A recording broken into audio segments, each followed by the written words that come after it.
أعوذ بالله من الشيطان الرجيم بسم الله الرحمن الرحيم الحمد لله رب العالمين وصلى الله على محمد وآله الطاهرين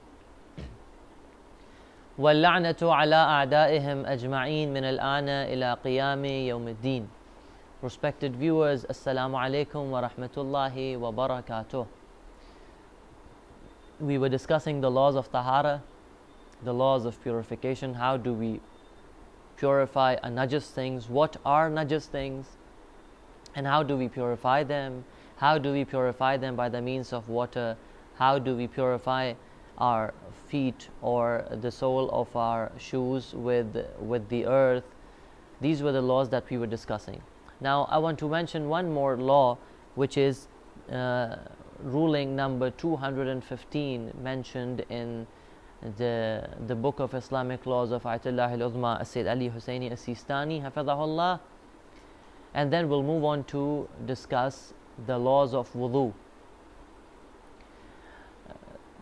In this mas'ala, he states that if something, alright, the inner parts of the human body, that means the teeth or the gums or the inner part of our lips, if it comes in contact with an internal impurity, that means if they come in contact with something, with a najas thing that comes from inside, like blood, they will not become impure.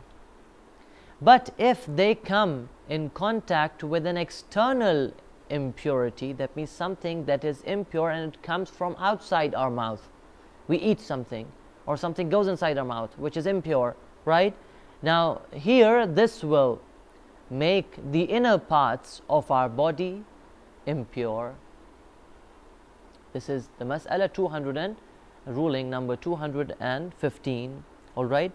So the blood that comes out from in between the teeth, and it does not cause the inner parts of our body to become, it will not cause the inner parts of our body to become impure, right? And similarly, the external objects inside the body, if they come in contact with the internal impurity, it will not make the object impure.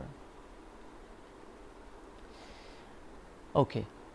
Now, for example, now something, if someone is using artificial teeth, right, and they came in contact with blood from inside the mouth, it will not be obligatory on the person to wash those dentures, right?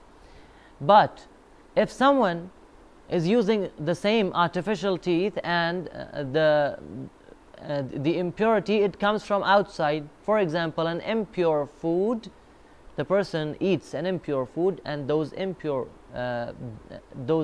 impure food, which is an external impurity, that means that came from outside our body, this will make the artificial teeth what? This will make the artificial teeth impure, and it will be obligatory on the person to take out his dentures and wash them, right? So this is the difference between the internal and the external impurity, something that comes from inside our mouth, inside our body, and something that comes from outside. Okay. Now moving on to the laws of wudu and ghusl and tayammum.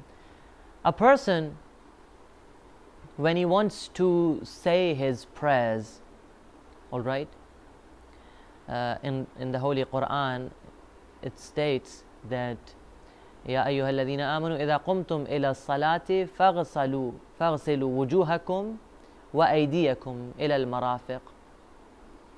That whenever you want to pray, whenever you wish to pray, you need to wash your face and both your hands. Wash both your hands, the left one, the right one and the left one, and then wipe your head and the 2 feet, the outer part of the 2 feet.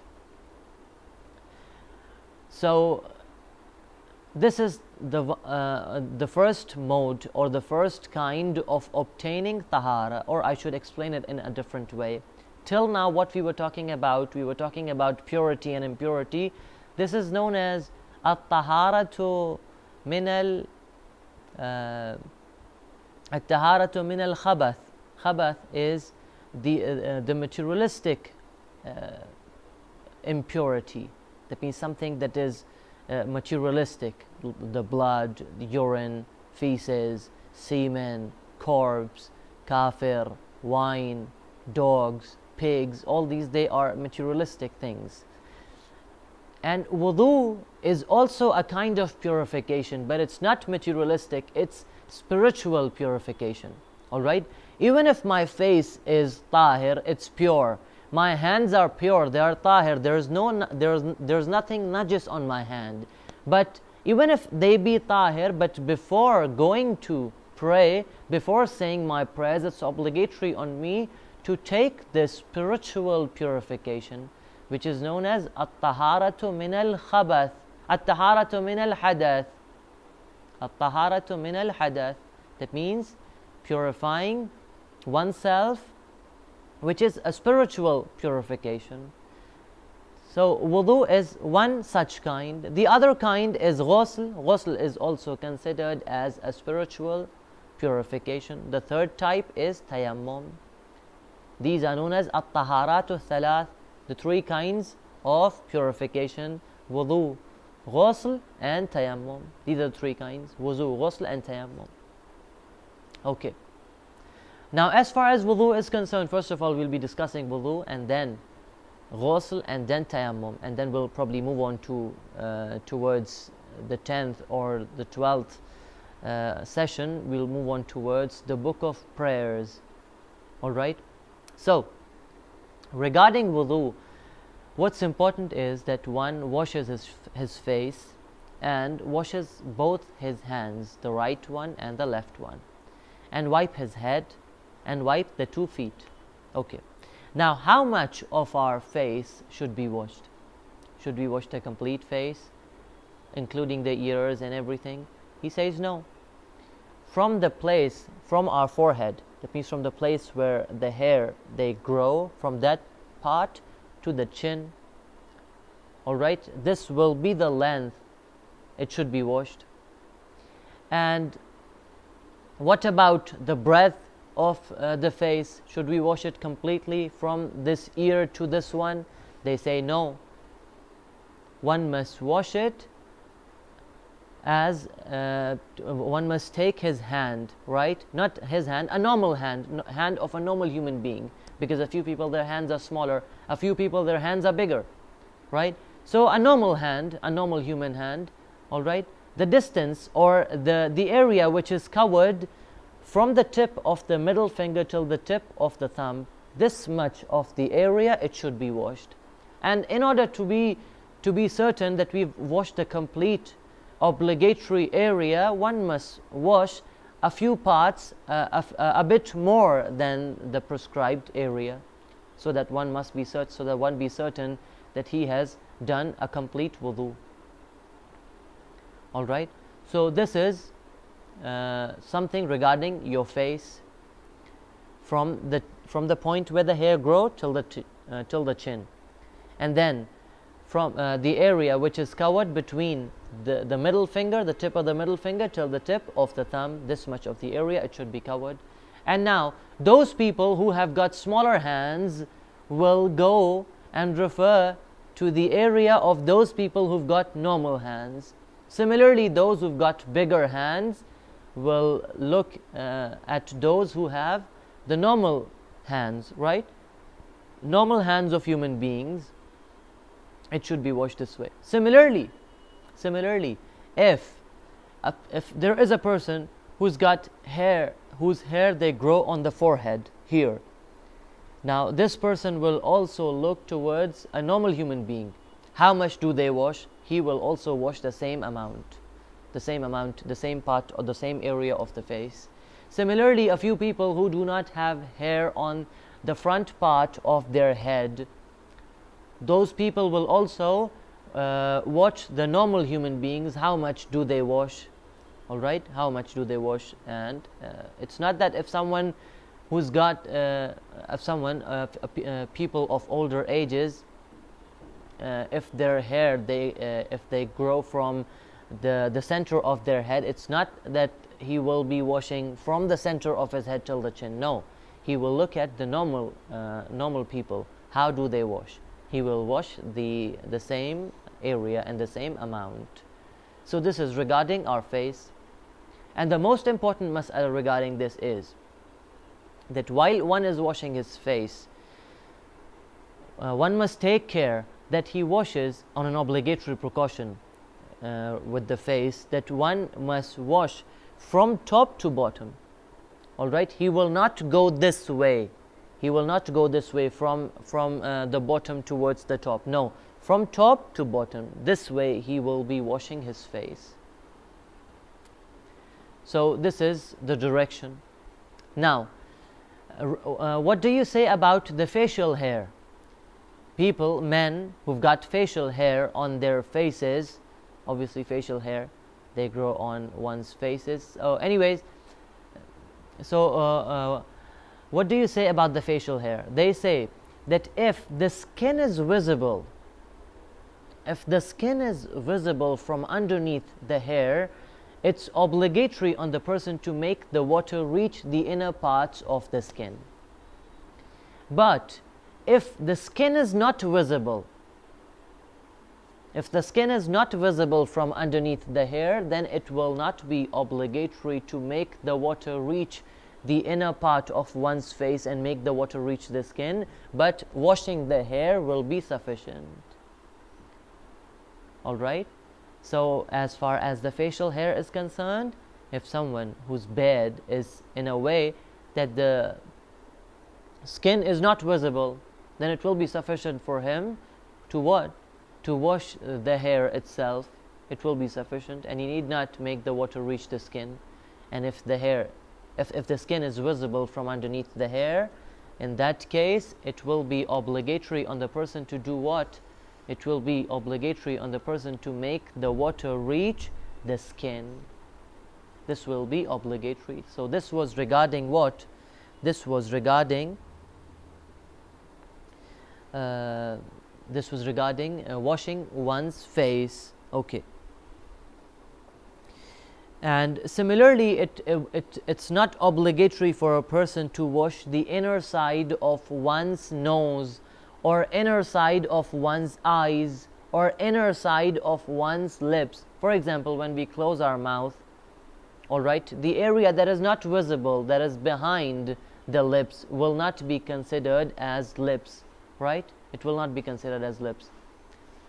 So similarly, our eyes, all right, those parts that when they're closed, the outer part will be considered as the outer part, and the inner part will be taken as the inner part, even if they are open. All right. So the inner parts of our lips and eyes and nose, it's not obligatory to wash them. Right. So this is regarding this. Now, if someone has got anything around his eyes, or around his lips, or his nose, or any part of one's face that prevents water from reaching the skin, it will be obligatory on the person to remove those obstacles, to remove those things that do not allow water to reach the skin. Right? Now, for example, if someone applies something on his face, something that is like grease, that is, now I do not know these products, that means the products that do not allow water, or the products that the people apply on their faces. Anyways, so if there is anything that prevents water from reaching one's face, from reaching the skin, it will be obligatory on the person to remove that object, to remove that obstacle, and then must make the wudu. All right. Otherwise, if a single part, the smallest of area of one's face, if it remains dry, the wudu will be invalid. It will not be considered as a valid wudu.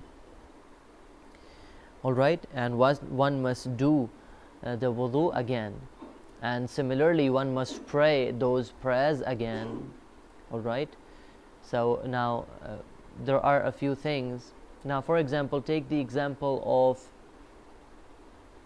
of some kind of gums or some kind of creams that come and that make a cover on the face in a way that they do not allow the water to reach under the skin. Or for women, the lipsticks, if the lipstick is in such a way that it does not allow water to reach under the skin, it should be removed. It should be removed, right? It should be removed before taking the wudu. So this was regarding, and this is not restricted to one's face. The same is the case with one's hands and one's feet, all right, the part that we are wiping, or the hands when we are washing them. It's obligatory to remove any such obstacles that do not allow water to reach the skin. It will be obligatory to remove such things. So this is regarding washing our face. Now when it comes to washing our hands, one must wash his hands from the elbow, taking from the elbow to the tip of his middle finger, which is the longest finger, right? And all of this should be washed. Now sometimes what happens is that before performing wudu, what do? We wash our hands, or while we are washing our face, our hands, they get wet. Now when they get wet, we wash our hands till our wrist, and we do not wash the palm or the fingers. This will make the wudu void. Now I read this in Minhaj al-Salihin of Ayatollah al-Uzma al-Sayyid al-Khuy rahmatullahi alayh. He wrote this mas'ala in this way. He said that the people, the wudu, the kind of wudu that is common amongst the normal people, and then he mentioned the wudu in detail. He said that what do? They wash from the elbow to the wrist. Al-wudu, which is common amongst normally amongst the people, this is absolutely invalid. This is what Sayyid al-Khuy rahmatullahi alayh has written. So it's not that one, while washing his face or before the wudu, while washing his hands, even if our palm, the inner part of our palm or the outer part of our palm, even if it became wet, but when after washing the face, when we wash our hands, it's obligatory on us to do what? It's obligatory on us to wash the hands from the elbow till the tips of our fingers. And it's obligatory to wash them from the elbow till the towards the tips of the fingers. And if someone does this in the opposite direction, that means from the fingers towards the elbow, his wudu will become invalid. This wudu will be of no use. One must take his wudu again. The same is the case with the left hand. The same is the case with the left hand. Now moving towards the other part of our session, which is regarding the laws, regarding the laws of the holy month of Ramadan. It's Mas'ala 1555, where he states, we were talking about eating and drinking, right? Ayatollah as-Sistani in this Mas'ala, he states that taking injections, any kind of injections, and intravenous drips, even if it be of glucose, all right, the glucose saline drip, anything, it will not invalidate one's fast. If we take such kind of injections and such kind of drips, it will not be a problem for our fast. All right, our fast or our Sawm, our Roza will be valid. All right, similarly, the people who use spray for asthma, it will also not invalidate the fast. All right, so the sprays and the injections and the insulin and all these things, they will not invalidate the fast. All right, but the asthma, provided that only the medicine, the asthma, that spray, it enters the lungs. All right, he says it will not invalidate a fast provided that the medicine only enters the lungs. Now one must ask the doctor, the spray that he has prescribed, does it enter the lungs or other parts of the body as well? All right, so one must ask his doctor and then take the decision according to what the doctor says. Similarly, if a fasting person, if he intentionally swallows something that has remained in his teeth, his fast will become invalid. Something that remained in one's teeth, his fast will also become invalid. Now this is regarding another mas'ala regarding the fast. Now moving on to the mas'ala 1557, he says that if someone wishes to keep a fast, it's not necessary on him to use toothpick. Now that's what the people do.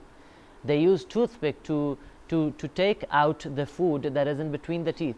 But if the person is certain that if he doesn't do this, I mentioned a similar mas'ala in the previous lesson as well. If a person is certain that if he doesn't use this toothpick, then the particles of food that are present in between the teeth, they will go down towards his throat.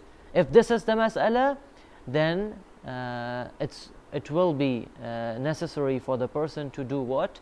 To use a toothpick and take those particles of food out of his mouth, right? So this is another mas'ala regarding eating and drinking. Okay, now another question that the people, they keep on asking is regarding swallowing the saliva. The saliva that comes in our mouth when our mouth waters. Now for example, a person is fasting and he's seeing some tasty foods, or the food is being prepared for the iftar, right? And his mouth starts watering. Now what's the hukum for this? Is it obligatory on the person to spit the saliva, or it can be swallowed? He says that swallowing saliva, it will not invalidate a fast, even though it may be collected in one's mouth, all right, as a result of thinking about food. And when a person's mouth, it starts watering, it's permissible for him to swallow the saliva, and it will not make the fast invalid. Now the last mas'ala regarding this is mucus. All right, they say that there is no problem in swallowing the mucus as well of the head, or the mucus that comes from the chest, all right, as long as it has not entered our mouth. But if it enters our mouth, all right, then the recommended precaution is that one must spit it. One must not swallow it. So the mucus from our head or the chest, it can be swallowed as long as it does not enter the area of our mouth. But if it enters our mouth, then it will be recommended, it's recommended not to swallow it, but to spit it. So these are certain laws regarding eating and drinking, and we'll be mentioning a few more of them in the next discussion. هذا وصلى الله على محمد وآله الطاهرين.